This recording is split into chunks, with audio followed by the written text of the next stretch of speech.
everyone. Welcome to Same Free Zone. I'm Veronica Monet. I've got a really special guest today. His name is Jock Brocas, and he is author of a very intriguing and controversial book called Deadly Departed. You heard me right. It's not dearly departed, it's deadly departed. Now, I can't wait to find out what he's going to share with us about that. Usually I know if there are any of us who actually think we're talking to our loved ones on the other side, we don't usually think of that as a risky business. But there's a few of us, myself included, who have had some negative experiences. And we're just going to talk about how to stay safe. And also, Jock is going to share some of the work he's doing right now. So, Jock, I'm so excited to have you in the Shame Free Zone. Thank you so much for joining me here. I'm delighted to be with you, Veronica. I'm very excited to share what little knowledge I have with your listeners and people who may see it afterwards. Well, I appreciate your humility, but you are rather renowned and very experienced. So I'm looking forward, and I'm sure our viewers are also looking forward to tapping into that knowledge base. Before we dive in, I think I should probably read a little bit about your bio, but your bio is kind of more about your book. And I really want to get some sense about you. So I can give you the 2-minute rundown. That would be great, actually. It's funny because a lot of people, my agent included, and people that I deal with in the media are like, Jock, you need to sell yourself a bit more. You need to write a bit more about yourself. And I just don't do that. I tend to write about the subject matter or what I'm doing. But to give you, I'll give you the short version. A lot of mediums and psychics will say that they were like it since they were a child. And to me, that's a little bit of a cliche because most of us don't even know our backsides from our elbows when we were kids. And I cannot, although I know I did have experiences when I was younger, there's no way I could put a label on it. I didn't understand it until much later in life. But I've always been a very, very spiritual person.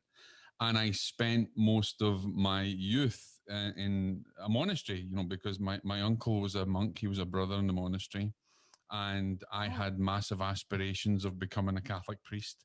And I went on every religious retreat that you could imagine. And every time other kids were out playing football and all kind of things like that, I was studying or... Wow. I would be on a retreat or I'd be conversing with priests and monks. And my mother used to have a saying. My mother would say, most kids' mothers, when they see the police coming up the road, they normally go and clip them around the ear. But it was every time they seen the priest coming up the road, they would come and grab me and try and hide me. So I was always trying to get into something more of a spiritual nature. And so I spent most of my youth, whenever I could, holidays and any retreats that I could go on. But there was a lot of things that my experiences didn't add up to what I was being taught from a dogmatic point of view. So I was always quite rebellious in the sense that I would not just take anything for granted. I wouldn't just, if a priest or a nun or somebody told me that this is the way it was, I'd be saying, well, why? Well, why was it that way? And why did that happen? And who's to say that that's right? And they used to get more annoyed with me for asking questions like that.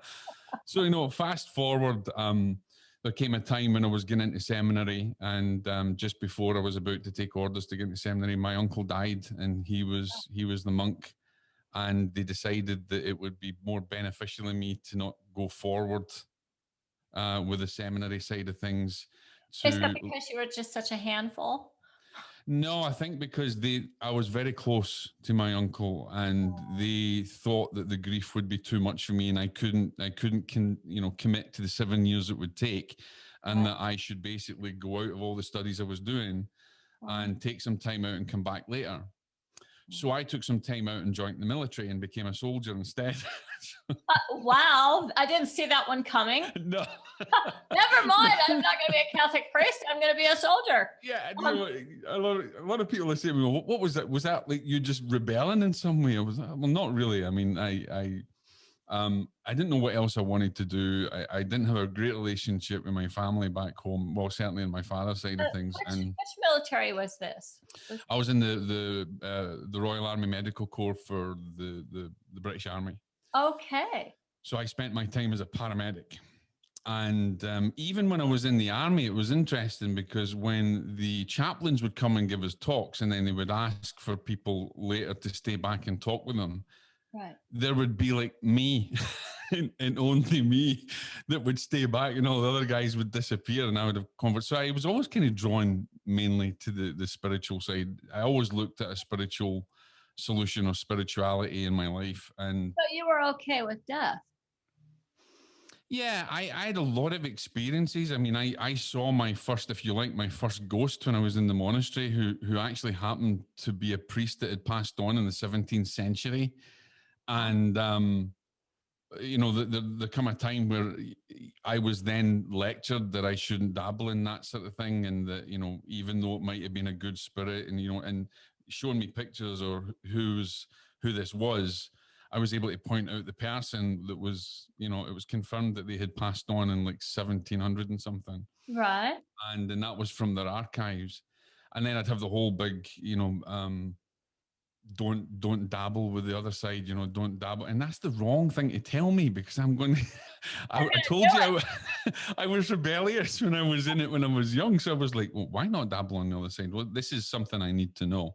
Well, it's So then I started. Huh? Jock, it is just to take a pause there, because I think it's fascinating, you know, like the Bible's full of all kinds of miraculous, otherworldly events. And contemporary religion seems to want to tell its parishioners and practitioners, do not go where the Bible goes. You know, the Bible has more understanding of psychic and mediumship phenomena than has ever existed, even in the modern day, in any modern belief system. If you study old scriptures and new scriptures in the Bible, and I'm not a very religious person, but I do understand. And I mean, I have studied a lot of religions. I understand about a lot of religions, and I understand about the Bible and Kabbalah and scriptures and all sorts of things. But if you really, I mean, if you really look down to it, when people, you know, Christianity came from mediumship. And if you said that to Christians now, they'd want to hang, draw, and quarter me. Oh. But if you think about this, and if we go, and I'll go back to ancient scriptures, and there's, you know, Paul on the road to Damascus, who heard the voice of God, or heard that was clairaudience. Yeah. He was hearing spirit. And so Christianity never started with Jesus. It started with a medium hearing a call. People don't realize that. And when they're talking about speaking in tongues and how they spoke in tongues back in the day in the ancient Egyptian temples, that was transmediumship. It's not the tongues that they talk about today. Like, there's a lot of nonsense today, but back in the day, that was basically transmediumship. And then you have so many of the miraculous events in old scripture and new scripture, which again was predominantly brought through by mediumistic or spiritual faculties. So it's existed since the day dot. So why are we so scared of it? You know, I have another question for you. I definitely want to hear more about your journey, and we're going to get to that in a minute.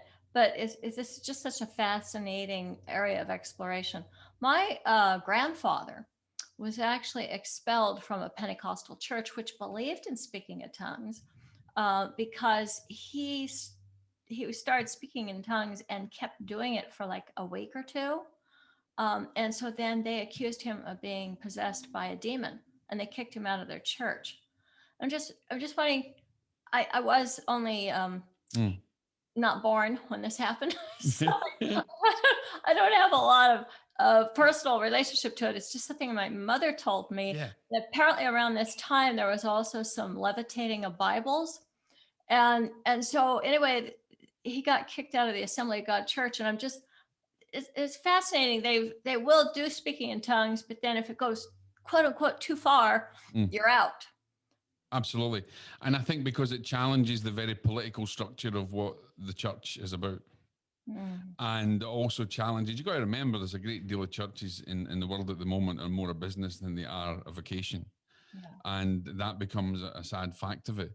But also when you have someone who may be spiritually gifted, like for instance, the Catholic Church does not support mediums and things yet. In recent times, I wrote an article in Paranormal Daily News, which I'm the editor of, which actually proven that that the Catholic Church does support mediums. You just have to be a Catholic medium, which is ridiculous.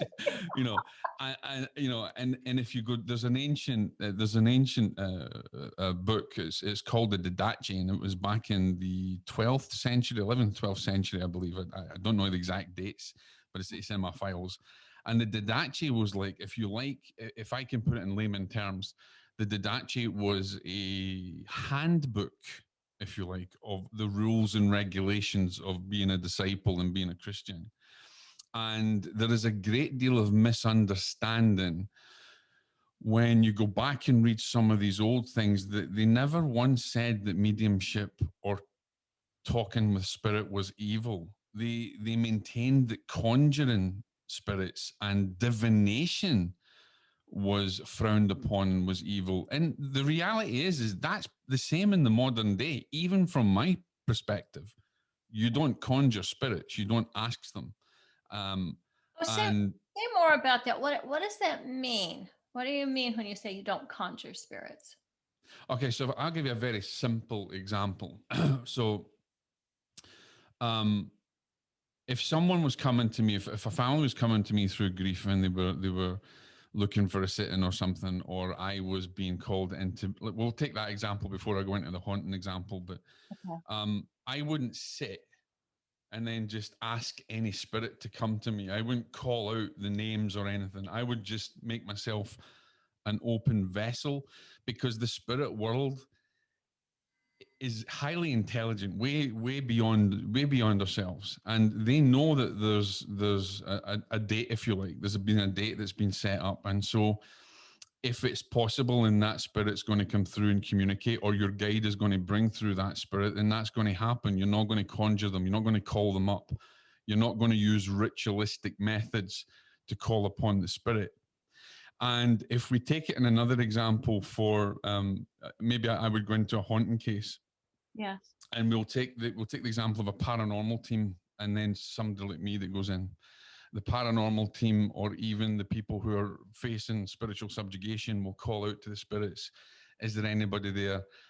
Show yourself. And you've created a relationship, and you've given permission for that connection to take place, and you don't have any way of stopping whatever is there coming through. Yeah, right. So, So in my case, what I would go in is I would just go in, I would open myself, I would pray, I would protect myself, I would open myself up, and I would wait. And I would put the thought out to my team that I'm ready, and I would be ready to discern anything that's coming through. I wouldn't be calling upon anything, because one, if anything that's there that's remotely a malevolent intelligence beyond a grounded spirit, beyond a grounded entity, I do right. not want to make the connection and offer a relationship, because that is tantamount to an invitation. Yeah. So, Jock, I had an experience where I was calling, and I do still call in my own guides. I have a relationship with my guides that is very pleasant, fruitful, loving. But I went through a stage where I was calling in the guides of my clients. Now, they didn't actually know I was doing this. I just, on my way to the office, I'd say a prayer calling in their guides. And at first, that seemed like a really cool thing. I know where you're going. I know exactly where this is going. Yeah. Yeah. Well, if at first there were some friendly Yeah. entities who came in and gave me some fabulous insights that really helped my clients. Yeah. And they didn't know where the information was coming from, but they were thrilled, and we got lots of traction. And then one day, I wouldn't say it was a malevolent spirit, but it was definitely something that was hanging around this guy. Like I'd a never seen trickster. him before. It was his first day here. Yeah. And I hear a voice on this side right here, plain as day. He didn't hear it, but I heard it in my head and I said, ask him about the texting. And I was just getting to meet this guy and I was just getting ready to say something Yeah. else. And here comes this Rudy poo. It turned out it was actually a fruitful investigation. He had a big issue around the Yeah. text with his wife. But besides the point, that day I decided I didn't like that entity. It was rude No. and I didn't like it coming in that way. No. And I see the thing is when you you're calling on someone else's guide, Yeah. if you're calling on that guide themselves and you haven't used the right protocol, you're just putting an invitation out to the spirit world, and you might get that person's guide. Yeah. But I'll bet you your bottom dollar that when that invitation goes out, whatever is there, it's an invitation. Now, in that case, if that was me, I'd be connecting with my own spirit guide, because you can, and I don't use the word call upon your spirit guides. I have a relationship and I connect with my spirit guides. So Okay. rather than me calling them in, like Yes. if I have a certain time every night where I pray, and in my office I have a certain time if I do any types of communication or anything with my spirit team, or if I'm involved in something, I just sit and I pray, and I just say I'm ready. And my communication, I've developed a relationship over such a long period of time. I don't need to call upon my guide or call upon a spirit team. So if I needed to connect with someone else's guide or loved one, I through divine, because there's divine law, right? Divine law supersedes everything else, and we have to be very careful. We have a law of reciprocation, law of karma, cause and effect. We got so much, and Uh-huh. every single divine law. A lot of people don't understand divine law. They believe, or they have a perception that divine law stands upon its own relationship. Hmm. So the reality is that karma cannot operate without the law of responsibility, and the law of responsibility cannot operate without the law of karma.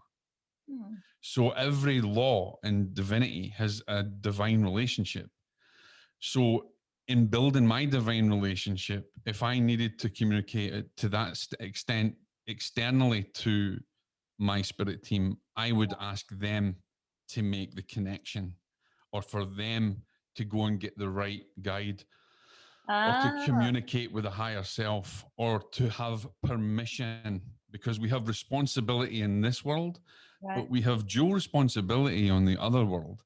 And our spirit guides, our spirit guardians, and even angels ourselves, we all come under the same set of divine laws. Hmm. We're Yeah. all governed by it. Even demonic entities are governed by divine law. And that's a whole other realm about, because they can only do a certain amount in this world, because they're restricted. To Um, which all I can say, Jock, is thank God. Uh, so there's just certain little things that people will miss out, and then can cause them a massive problem. And a lot of hauntings that go on is because there's lack of understanding, lack of education, and lack of having a knowledge of what divine and spiritual law is. I mean, when someone's got a haunted home, the minute they start communicating and the minute they start fighting back themselves in a different way, yeah. they've already opened up an invitation.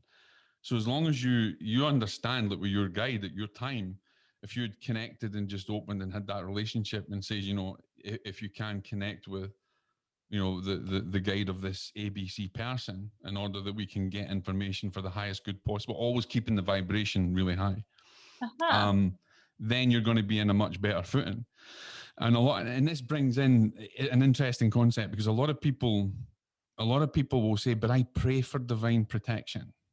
Well, Yes. here's the thing, Veronica. You can pray, and your mouth and your head might say the prayer, and it might be in your mind, but your Uh-huh. vibration says something completely different.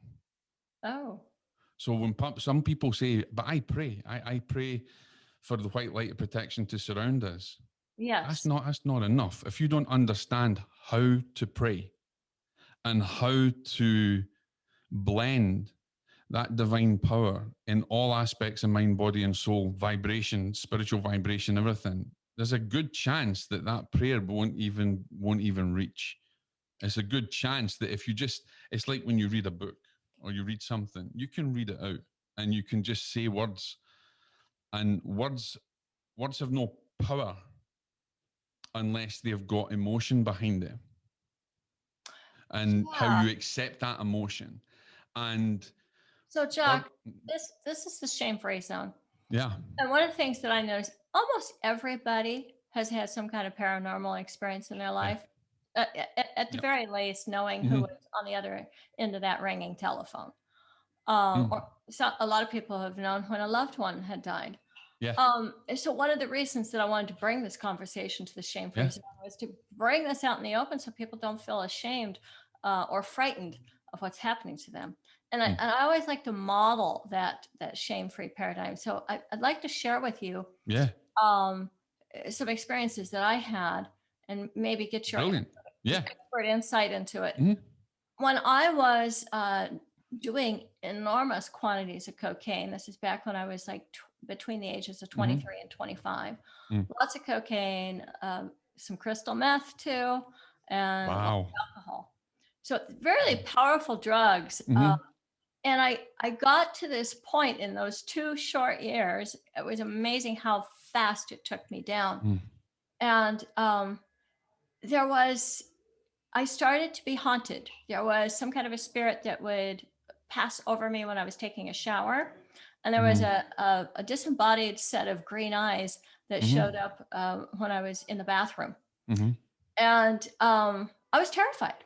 But mm. obviously, my vibration was very dark at this Yeah, point. And I remember my partner, my boyfriend at the time, he came home from work. I told him, there's something in the bathroom and I'm afraid to go in there.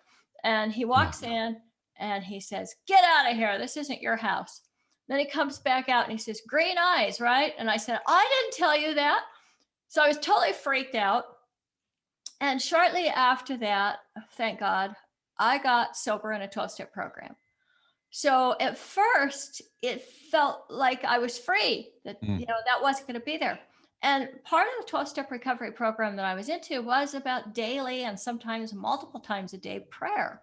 yeah, So, and at first, this was my lifeline. I'm mm, praying and I'm getting sober and I'm getting mm, connected to a community and I'm in therapy and it's wonderful. And then something happened where I started feeling like there was a spirit in the house again. I had moved, I'd moved, but something followed me, and things that happened, like the radio would come on and off, yeah, and that seemed kind of minor, but it was still kind of freaking me out.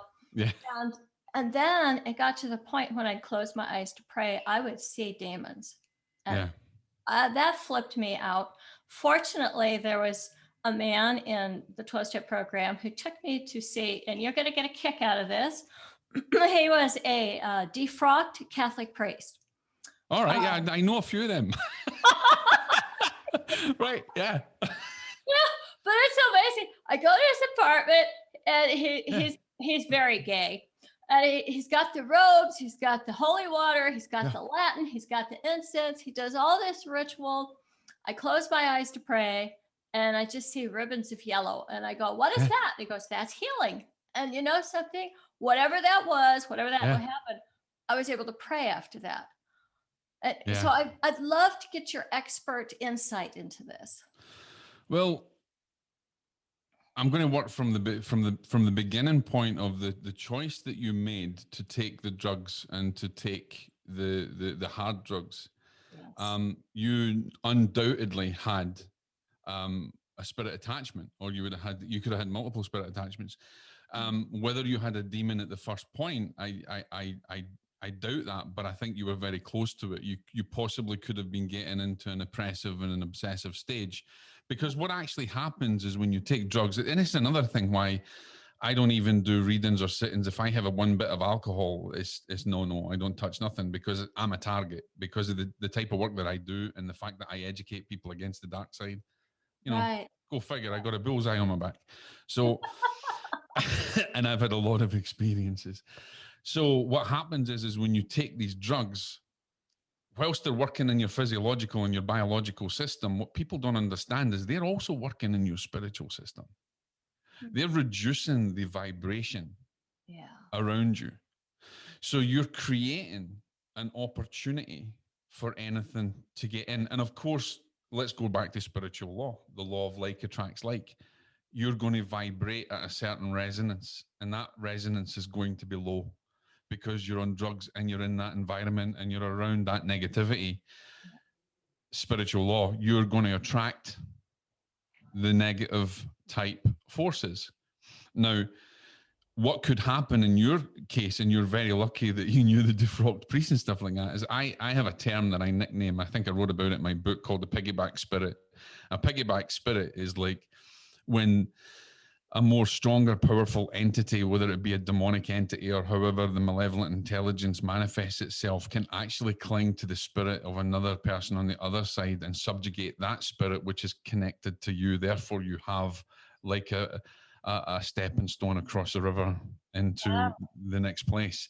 And so when you're reducing your vibration and you get infested with spiritual energy or grounded spirits or spirits that are vibrating towards you, you have a very, very real problem there, because you could be attracting some serious malevolent energies, and you probably did. Oh, I did.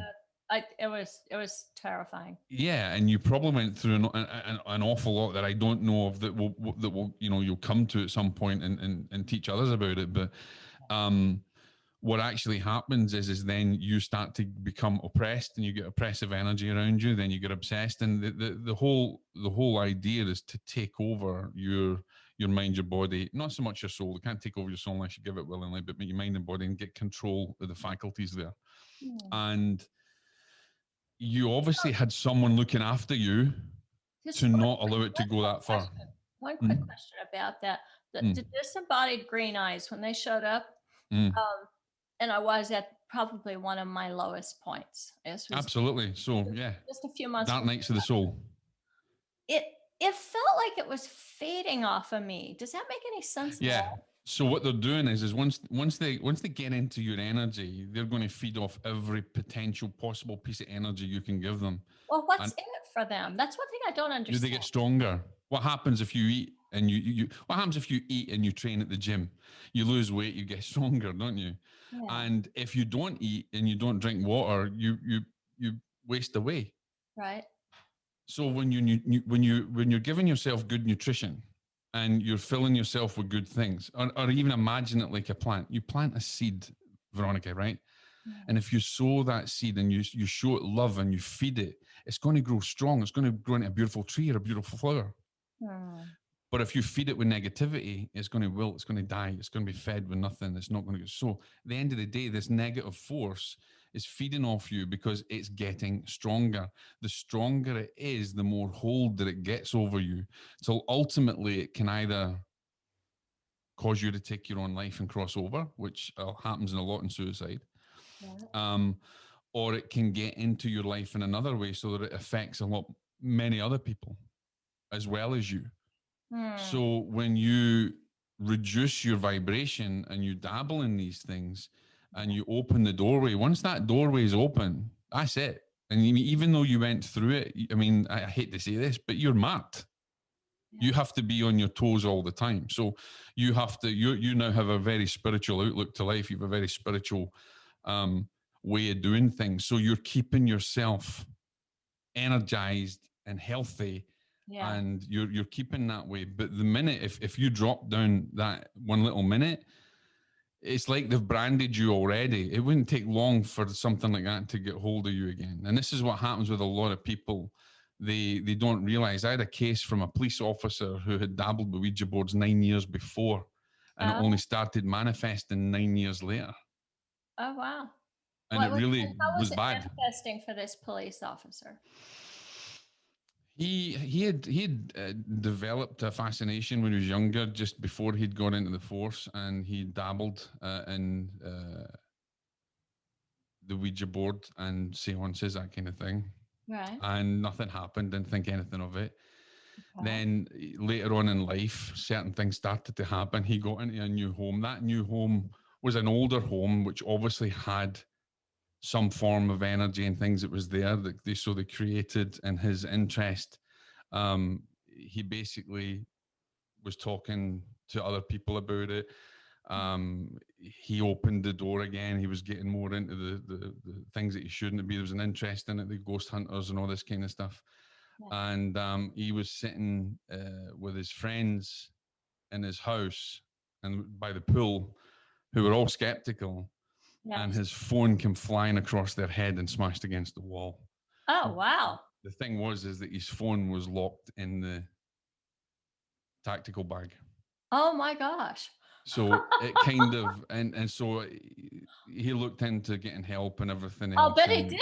He must have been And scared to death. yeah, and he didn't get much help. He had, a lot of people go through paranormal, it doesn't work with them, or they go to a local pastor and they're not up for it. But eventually he met someone who kind of knew me, and the rest history. Then I helped him over a period of time and got over it. But studying it, I identified that it was his first connection to the Ouija board 9 years before. Okay, so you identify the source, but how do you get him free of that so that he's not terrorized? Well, see, right, here's the thing. I see so many people going through, and I said in my book, in Deadly Departed, woo-woo sticks. I say woo-woo sticks don't always work. You can't run around with sage incense and crystals and thinking you're going to protect yourself. All that does is cleanse and purify some energy. If you're targeted or you're branded by a malevolent intelligence, they're way more intelligent than you. First of all, they know when you're turning up with a sage, they're just going to disappear and get out of the way and come back when it's it's safer. There's only one real sure way to deal with anything that's malevolent, and that's through dedicated prayer and strengthening your power, your spiritual power, and your divine authority. And that's not an easy thing to do. So even if you take, from the Catholic Church point of view, when they have exorcisms and they have rites of exorcisms, it still all boils down to prayer, right? Yeah. In Buddhism, they have prayers of exorcism. In the Muslim faith, they have prayers of exorcism. In Sufism, they have prayers of exorcism. In all of our indigenous ways, in Native American ways, they have prayers.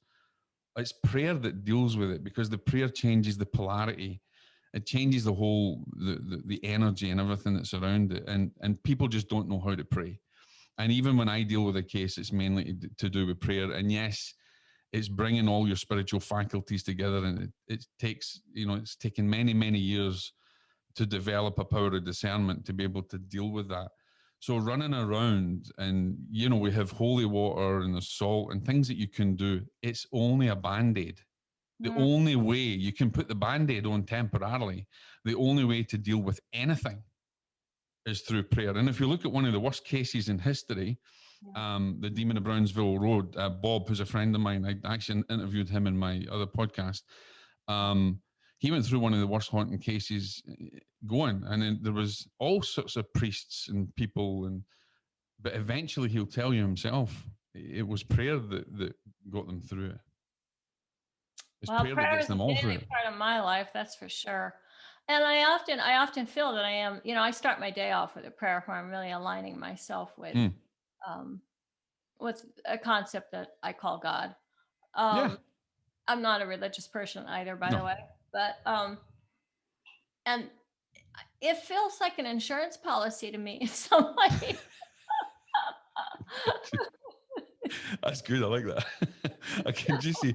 Don't give the insurers out here any ideas. Next time you'll see that flow on an advert, she'll be coming out and saying get discounts on your prayers. Right. It is like an insurance policy. I couldn't have put that better myself, actually. Oh, really? Okay, cool. That's good. What is, you said some people don't know how to pray. Yeah. How do you hold that as a powerful way to pray yourself into a higher vibration? When I pray, when I have a whole, my wife thinks I'm nuts. I have a whole ritual for my prayers. And I always say to people, don't go into rituals and stuff, but I have my own little thing that I do. And you can, that's the best way to explain it. It's a ritual. But I will meditate, and I'll also fast as well. And before if I'm doing anything really serious in prayer, I will pray in my mind the words that I want to see but I will see the words as well. I will see everything. I will bring all my spiritual faculties together, and it's really hard to keep the focus. Mm. It's so most people will, maybe stand in prayer and will say, Heavenly Father, Divine Spirit, put the white light of crocal protection. And you see it when they're doing circles and things. That's not enough. I'll be Okay, very so slow and I'll be very deliberate and I'll visualize it and I'll feel it and I'll even create energy going around me. I'll prepare for the prayer. There's a whole kind of gamut into what I do to yeah. make sure that works. And I might even stand and hold my hands and visualize certain things as well as hearing what I'm saying in my mind, feeling the vibration, and just trying to just focus every breath and visualization and vibration in my mind to be the catalyst to that power, that divine power within the prayer. What I'm hearing is embody your prayer. Don't just recite it. Yeah. Don't just recite it, embody it in mind, body, soul, and even beyond that. Into, there's one of the things when I'm teaching meditation, I'll say to people, people will teach you meditation, say breathe in and breathe out. I'll say breathe in, hold it, and then feel the power inside of it before you even breathe out. Mm. Mm. Hold that for 3 seconds or 4 seconds and try and be aware of the power that's there and the silence that's there. Because in the silence is the biggest power of all. Wow, that's profound. Uh, People who meditate, no doubt, know that. I have had a hard time with meditation. I meditate every morning now, but for a very short period of time, and silence is difficult for me. Well, the reason to quiet, the biggest tip I can give you to quiet down your mind when you're meditating, yeah. and it's going to take a little while. In fact, I don't know if I give you. I've actually got a meditation that I've recite. I'll send it to you that I recite, and I've had it with background music and things like that because it trains your mind. When you do a visualization, you're training your mind. But if I could give you the biggest tip, my wife is amazing, right? She made me into the medium that I am today. And I remember one day I had the same problem as you, and I said, why can't I just shut my mind off constantly when I'm seeing balloons and something else comes in and then I got to go and do this or I got to go and do that? And she says, well, have you tried? I said, yeah. And she says, but have you tried to listen to nothing? I went, eh? She says, just listen to nothing. And then it kind of hit me. I've got to touch the silence. And so when I started going in and holding holding it there, when you breathe in, even if you breathe in now and you hold it, in that 3 seconds that you hold it between the in breath and the out breath, everything around you is silent. Your mind is silent. When you get used to building your power in that space, the mind each time becomes softer and softer and softer, becomes more silent. And that's just my thing. But everybody I've taught it to has found a difference because if you breathe in and you hold it, and you just as you're holding it, you're actually focused on holding it. You're focused on the silence. Right. And because you're focused on the silence, you're touching the void of divinity because nothing exists outside of you. Everything is internal to you. And it's just in that 3-second silence. And if that's more your focus of your breath in your meditation, it will become easier. I like that. I'm scared of it too. So I wanted, you just said that your wife made you the medium that you are today. And we left off your story where you're in the military as a paramedic and you are the person who stays there at people's side when they pass over. Yeah. Okay. So how do you get from the deathbeds of soldiers to your wife, and how is it that she helps you become the medium that you are today? Well, first of all, I didn't believe in psychic and mediumship and anything else. And when I came out of the army, I actually was a professional bodyguard as well. I bodyguarded VIPs and businessmen. I believe that. And I had, yeah, I had a career in the martial arts and all sorts of things. And I even worked as a bouncer in a nightclub, and I worked as a bouncer to test my, test my skills out and my knowledge of the martial ways and things like that. And as a woman that I was working with, she was training to be a lawyer, Elizabeth, England, Alison, actually, Alison, England. She was really into the psychic side of things. And her and her sister, Liz, they used to go to psychics, and their family used to go to psychics and stuff like that, And she says, one day I'm going to go. My sister's been to this psychic, and her name was Rachel. And she's going to go, and then I'm going to go. Will you take me? And I said, nah, I don't get this. She says, well, go on, I don't want to drive. Just take me up there. And I said, all right, I'll take you up there. And I'm not joking. It was like Hansel and Gretel. I picked her up on Saturday, and our appointment was like 1:00. And I drove her out to the mountains in the mountains of Scotland. And it was this little duck track lane with overhanging trees next to a graveyard. And then a little cottage peaked on the hill with this woman who was a renowned psychic. And I said, what do you get yourself into? This is just crazy.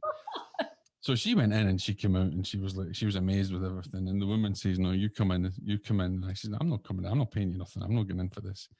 Yeah. But she convinced me. She says, come in, I want to speak to you. And she had some playing cards, and she turned over some playing cards, and she said, I've got your father here. Nobody knew my father had passed. And she gave me some information that just nobody would ever have known. I just never even told anyone. It was totally secret. Yeah. And she said, you've been like this since she was a kid. And she started to tell me about my life when I was young and my experiences. And it all started to fall into place. Wow. And then she made a prediction. She says, in a little while to come, you'll have a visitation. And that visitation is going to spark your next, journey. And I had that visitation. I saw my father objectively out in my eyes, who had passed over. And I saw my father, and it frightened the living daylights out of me. I really didn't. I wasn't expecting it. And I ended up then, I was just so questioning about everything. And I went down to what I called the spooky church, just to walk to the nightclub at night and walk past this spooky church and basically laugh at them because of who they were, and found myself weeks later actually in there myself. And cut a very long story short, I was in there for a little while, and I decided I'd be looking into things a little more in depth. And I went out to this shop one day, and I seen this card, and this card was from a woman. It was a Celtic cross on it, and it was a psychic medium, Joanne Sarah Pugsley. And she was teaching a class, and I thought, you know what, I'm going to have a go at this. And I went to, I tried to get a deal out of her, actually, so I was doing personal training at the time, Yeah. I was like, I'll train you for free if you let me on your class for free. Ever the Scotsman trying to get a deal. And she was a bit shocked at my audacity and says, no, you will train me, but you're also going to pay for the course. And I'd never been like this. So I went on it, and that basically started. She from the first day she met me, and I was going into her class, and I was only there really to see if she was the real deal, kind of thing. Right. And even she said to me, she says, you're a natural medium, don't be doing anything. And and I got into trouble because I was a bit of a rogue, and I ended up bringing a guy's father through and stuff like that, and that wasn't a thing. But anyway, I'll roll on. We ended up we fell in love. We got married a year later. Oh my God. Joanne then basically took me, as I can liken it to a bit of coal, and she helped to develop me and train me into the medium I was. And then before I knew it, I was on platform. I became a spiritualist minister. We ran our own churches. I served in Wales. I got married in the spiritualist church. I got ingratiated into that life. And it felt then that I had come home. It felt like finally the square cube fits in the square hole, and the round ball fits in the round hole. Yeah. So, she basically took a bit of coal and made me into a diamond. Wow. And does she also still do this work? Or she not so much now. She's an author like myself. She's written 7 books. She is a renowned healer. And she's been working in the healing field for many, many, many years. And It's a great people love come to her story. from all over the world for It's a advice. great love story, Jock. It is. It is. Absolutely. It's a great. It is actually. It's a great love story, and it was funny enough. We when we practiced on each other, and we used to give each other readings and stuff. Oh, And she said to me, it was funny because we're sitting and having practicing a reading. She says, your father tells you that when you're coming through from the other side. We were in circle at the time. We were in a development circle, and yeah. it was her. She was giving a reading, and we were all doing it. But she says, I've got a message for you from your father. Your father says that when you see wind farms, you're going to settle down. Now, nobody would think anything of that. And I didn't think much of it. And it was a long time after this, like months down the line. Right. Joe and I were doing a theatre demonstration. Now, I also sing. I have got a degree in musical theatre. And one of the things that we did we did a theatre demonstration where we did mediumship. We were raising funds for charity, and I was singing at the same time. And the next day, we were driving down to Wales to go and serve the churches down there. Yeah. And I proposed to Joe in a coffee shop on the M25, not an M25, I think on the M6, Yeah. on the way down to Wales. And I didn't know how she was going to take it because I'd been married before and it just never worked out. And I swore I would never get married again. And I proposed to her and she says yes. And we drove out of there and we got diverted onto another road. And when we went down the other road, there was the biggest set of wind farms that we had ever seen. And that was on the day that I proposed to her. That's amazing. And one of the things that it brings to question for me always is just how much of our life is fated. Because if somebody does tell you what's going to happen and it happens, and I've had clairvoyant moments at least twice in my life where I it was usually only out one time. It was 1 year out, the other time it was about 5 years out, that and I was just like immediately seeing what's going to happen. How and then we also have free will choice. So I'm just wondering how you hold those two things, fate and free will choice. Every single person has a free will choice, but here's the way that I think about it. People who are maybe more enlightened, or and I don't use the word enlightened, it sounds very egotistical, but people who are more have a spiritual destination, if you like. I believe that you have restricted free will because you have a destiny, and that destiny is going to play out because it's written in stone, it's written in your book of laws, it's written by God or whatever you believe in, because you have a destiny that must have to happen. And so in that kind of way, I believe or I perceive that we have a restricted level of free will, because you can have the free will of making, and you can make a wrong choice, but if that destiny is inevitable, you will inevitably find that path again. Yeah. You're going to come full circle. But of course, we all have free will, but so too does a demonic entity or a malevolent entity, and we have divine laws that govern us, and someone else's free will can upset our free will. And free will is such a very, very deep subject to try and grasp, because someone can make the wrong decision by their own free will and they will suffer the consequences, but it depends on their what their destination is, or what their destiny is. They're inevitably going to go down that path at some point.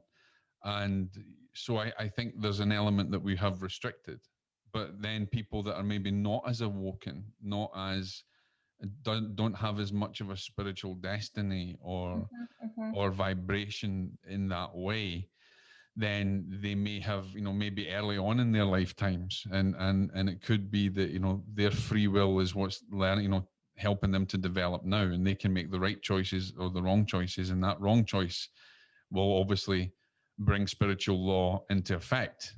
Yes. As in COVID-19, I believe that we are actually suffering because of the choices that we made, and now Mother Nature in her divine wisdom has responded. Oh, I couldn't agree with you more there. you know. I, you said that when you met your wife, before she Mm. was your wife, she said you were a natural Yeah. born medium. Yeah. And but I know that also there are people who take classes to learn how to be mediums. Just wondering what your take is on that whole idea. I What? can answer that in one sentence. Okay. Just because you think you can sing doesn't mean you can sing. Aha.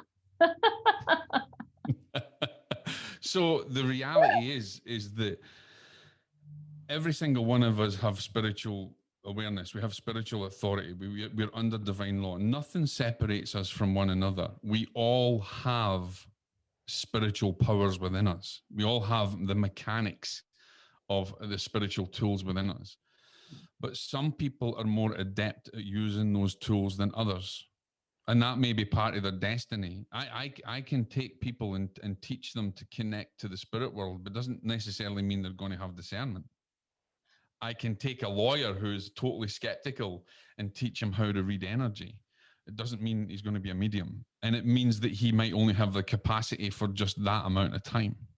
Yes. Because Beethoven can sit down and play a symphony on the piano. It doesn't stop us sitting down and playing chopsticks. Okay. Gotcha. So we have different levels of Levels of it. And some are more more attuned, I would like to say. So if you're thinking about it and like in singing and music, it was more attuned to the vibration of the other side. So, and I guess because I always had a spiritual outlook ever since I was young. I mean, I met my first exorcist when I was 8. You what? I met my first exorcist when I was 8 or 9. Wow. And instead of it frightening me, I was really inquisitive. Wow. So yeah, everybody's got the ability. Yeah, but different. Like the singing metaphor was awesome. Yeah. Because yes, we can all sing along, but only some of us are actually going to be a Damesh or. Oh, he's amazing. He's amazing, isn't he? I have like ear orgasms listening to him. Just yeah, I would agree with that actually. One is he is. I love when he sings opera too. He hits notes like I actually tried in my living room to put it on and try to hit that note, and oh my God, it's painful. I'm a soprano. And I can't keep up with this guy. He always takes it one more octave up there. And I'm like, oh my God. And his control is phenomenal. You see how he moves, his vibrato, his control and everything. He goes from his head voice to his chest, and it's so smooth. And he can go to mezzo soprano, then straight down into his chest voice without even batting an eyelid. It's shocking. I can't even hit a high G. Yes. Yeah. And he's living in a very troubled country. I find myself feeling protective of him because he's such a treasure. He's amazing. I don't think of him as a national treasure. I think of him as a global treasure. He's just anyway, I'll have to post one of his songs in this YouTube so that people who have never heard of. Well, you're in the HTD group, the HTD network group. I mean, you're a member of the platform and that there. So I have probably posted about 6 Dimash Kundai songs in that group. Yes, I know. I probably should actually give you an opportunity to talk about your book and talk about the whole network too that you just referenced. But before we go there, I wanted to learn just a little bit more about a case that you're working on right now. Yeah. Okay, so I have there's a number of cases that I've been working on, but there's one in particular where the people have been suffering spiritual issues that they brought on by themselves by playing with a Ouija board. And let's just take it into the reality is that Ouija boards are only a tool, right? It's a piece of cardboard. It's right. Nothing. But if I take this phone and imbue it with energy, it Right. becomes something else. If I take my book and fill it with negative energy, and because energy can't be destroyed and it can stay there, it can reside with residual energy, then it can become a tool. Malevolent forces can attach to a Ouija board just as much as they can attach to a book or anything else or clothing. But the reality is that we're utilizing the focus of the Ouija board. The focus is to connect with spirit. And like I said at the beginning, when you open an invitation, you open a door, you might not get touched, but you might. And that's when the problem started. Right. And so they did it in fun. But then what happened is the young man had gone a little further, and it has gone into severe physical manifestations on the body, bite marks, scratches, Oh, wow. all sorts of things. And the problem is that when they call in investigators, they called in a couple of pastors and priests, and it was kind of out of their remit. You know, it makes things worse actually, because a lot of people will say, well, if I call in a priest or a pastor, it should go away. Right. But let me go back to what I first said. Your vibration doesn't necessarily match what comes out your mouth. Right. Right? Or your mind. So they can go in and say all the prayers that they want. If they're not prepared in their vibration, it's not going to work. And then, of course, you have paranormal teams that then come in to help and make things worse because they're more interested in the phenomena, getting it on camera, and they forget about the suffering that's gone through the family. So then when you get to that point, they've let very little scope. They've lost trust. They don't know how to deal with these things. And so at the moment, what I'm doing is education and prayer and helping them to build their own spiritual power up to be able to deal with what they're going through, because it's horrible. And then I've got another case at the moment where they're luckily that they're not going through anywhere near what these other people are going through, but yet to them it's like all hell's broke loose in the house and Satan's there, and it's not, because people have varying degrees of what they consider a haunting. Their perception is often based on what they see on TV, and that's not reality. The battle for the soul is going to happen in the mind. Not everything that you see that's a shadow is a demon. Not everything that you see or spark of light is something evil. And then I'm actually interviewing at the moment, and you'll see this because I'm the editor of Paranormal Daily News, and one of the other worst cases, which is real phenomena. I'm interviewing a 3-part interview with the Hanover haunting, which went over in Pennsylvania. And I've been very lucky that they've given me some of the photographs and things, and I've been able to take it to my other cases and say, you're not going through this.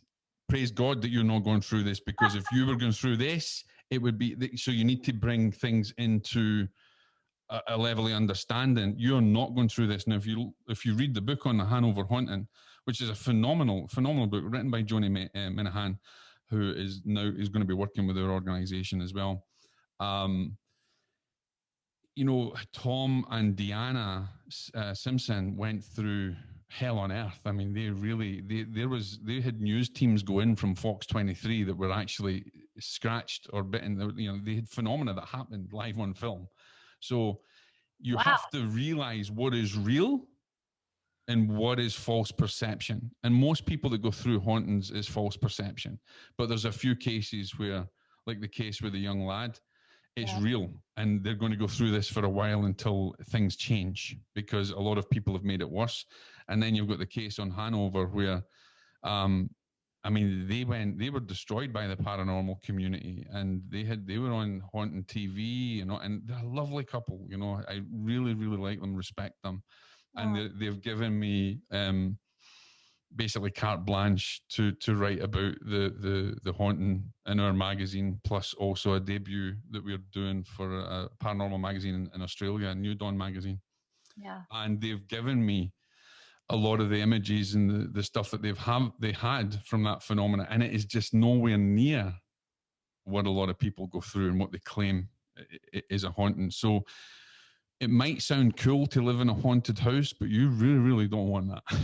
You That really, really don't cool want to me. it. Uh, Absolutely.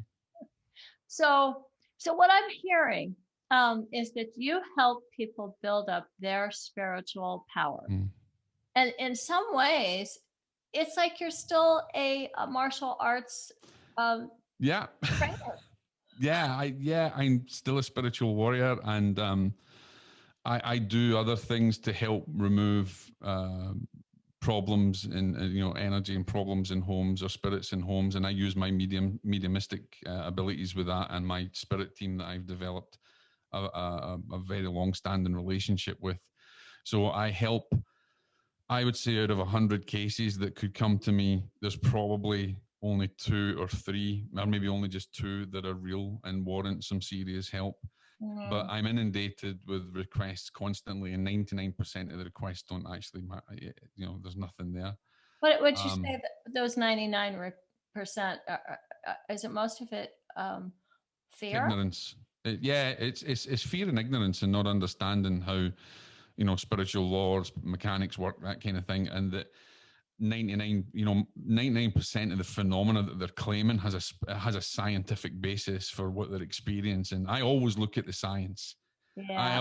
And if I can if I can explain it, and I work with, we've got Rob's a good friend of mine who's a scientist, and if I have images sent to Rob and other scientists that I know, I respect the science community, I respect the paranormal community, and I respect that if there's a scientific explanation that people are saying is a haunt, and I'm going to say it. I'm going to say this is not real. This is scientific, can be explained. But when something is out of the remit of science, Yeah. when things are happening beyond the scientific control, Yes. and they can't deal with it, when it's spiritual in nature. And I don't want to say paranormal, because to me it's normal, but with the spiritual world, if Yeah. they're under spiritual subjugation, then I'm there to serve them and help them. And I don't charge for that at all. I spend my time serving people who are under serious spiritual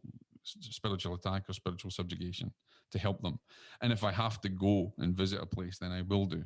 But mainly, a lot of it can be dealt with through prayer and through education and teaching them about the spiritual world and the mechanics of the spiritual life. And you'd be amazed at how many mediums don't even believe that there's evil in the world. Yes. Well, no, I wouldn't actually. But you know what? I love that you're bringing in the science too, and debunking a lot of things that Absolutely. think they're haunted when in fact they're not. That's really a nice relationship between those two bodies of knowledge. Absolutely. I had, recently I had a photograph of a real dark, malevolent being. And I had a photograph of what people were claiming was a real dark, malevolent being. Yeah. They're vastly different, because pareidolia, if anybody who's listening understands, pareidolia is the capacity to make things in your mind take shape. If I take you outside and I say, Veronica, my God, look at the cloud, look at the clown in the sky with those, you're going to see a clown, right? Uh-huh. If I give you a suggestion, your Oh, mind will find that shape. oh, And you mean like seeing Mother Mary in a piece of toast? yeah, I mean, come on. Yeah. Okay. Exactly. That's pareidolia. Or when there's smoke is rising and they say, I see my mother in there or something like that. They look in the clouds. There's just that, I feel sorry for people like that, because I'm like, you're not grounded.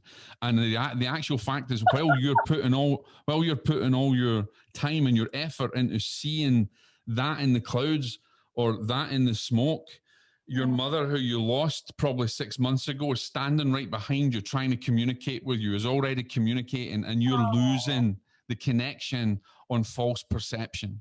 Oh, yeah. So I get a bit annoyed with the whole pareidolia thing, because I can say there's nothing spirit there. That's this. Come on, there's not even any evidence or any communication. But then show something where it's real and where it's frightening and terrifying, and you kind of, Yeah. you ain't get that's a problem. Well, one of the things that annoys me too is how people can get really fascinated with things that are, for lack of a better word, I'm going to say paranormal, but Yeah. they get fascinated. And I'm like, I agree with you. It's a normal part of existence. Yeah. Get over the fascination and start. You came here to be in a body and live on this plane. And yes, there's this other plane as well. Work with it, but don't get like, obsessed with it, No. because that seems like a detraction from why you're here. My favorite saying is, you're a spirit having a human experience, not a human having a spirit experience. Yeah, absolutely. And so they need to realize that paranormal is actually normal. Yes. It's just that we don't perceive it. We don't understand it. What we don't understand, we tend to label. Yeah. And like, I sometimes think that when somebody gets obsessed and fascinated with something, they're actually distancing themselves from it. And they can take it too far. I mean, they can, and there's a lot of, it's very dangerous for someone to give you information and knowledge that doesn't stand up to anything. And you can do more damage to someone, especially someone who's grieving or someone who's going under some kind of paranormal event. I recently, a lovely couple that I spoke to recently, they recently had someone come in and tell them that a demon was trying to take over them or to take over the woman. And I really felt for her, because the demon was not trying to, there was no demon there that was trying to possess her. Yeah. But that perception has now caused her fear, and that causes suffering. Oh, so sorry. And the only thing that I would say wasn't even wrong with her, this woman had been meditating for like 7 or 10 years and just didn't realize that she has developed her own intuitive capacity to such a level that she's starting to experience energies and things that it wasn't as bad as what they were making out, but it causes the fear and it causes so much panic and I don't like that. I'd rather, if I'm going to get into a place and there's going to be phenomena that's out with science and it has a pattern, an intelligent pattern to it, then I'm possibly going to look at it as being some kind of demonic suppression, depending on what I can pick up mediumistically or whomever I'm working with. But 9 times out of 10, that pattern doesn't exist. And they just, well, the minute they perceive, their ego fires and it's all ego. And I think you probably will agree with this. I'll check it out. Regardless of whether it's real or, imagined, or you are seeing something that's not really there, or there is something there, fear only exacerbates all of it. So when you go to a place of fear, then you've changed your vibration to something that is either going to invite your own paranoia and your own, your own brand of insanity, or invite something else in. Yeah. Either way, not the way to go. No, absolutely. Absolutely. And the other thing with people with what they get involved with when they invite anything like that, they open an invitation, they can invite things in that they just can't control. And there has to be they have to understand, that it doesn't matter. I have a saying: you don't need to be a believer in the paranormal or the spiritual world, and you don't have to believe in demons. Yeah. You don't have to believe in demons, but they believe in you, so it doesn't really matter. You're funny. Okay, Doc, I could talk to you for another hour, and it's almost been an hour and a half here. But I do probably need to wrap this show up for today. We'll have you back for sure. Definitely. I think we could talk. We could go on and on and on about all sorts of things. I'm having so much fun with this conversation. I want to make sure everybody knows how to reach you. So first of all, you mentioned a directory that I am on, and I want to make sure everybody knows how to find that in case they want to also join that. Yeah, that directory has nothing to do with my mediumship or anything else. Actually, I know. it's but if you people out there that are holistically minded, run holistic businesses, and maybe they have been, ripped off by marketers and don't know how to market their business, have spent too much money, and then I have a platform that basically teaches you how to do all that, and I teach from my knowledge in business and marketing, which I've also been in for a number of years, for a very long time, and been very successful at it. So yeah, we have that. It's the Holistic Therapies Directory, Holistic Network. And but if they want to reach out to me with anything spiritual and any problems they have, then they can find me on Instagram, which is at spiritual medium, and I always respond to that personally. Mm. All my other social feeds are I have a team that look after that. Or on my website, jockbrocas.com, where you can find information about my book, or connect with me just through messaging me or anything else. Certainly, if you want a faster response, get me on Instagram. That's the only place I respond personally. Awesome. And the book again is Deadly Departed. It is actually, I've got it here. Awesome. Funny enough. Yes. So it's actually quite a big book, and it took 9 years and 5 rewrites. 9 years to write the book? Mm. Wow. Yeah, it went through so many changes.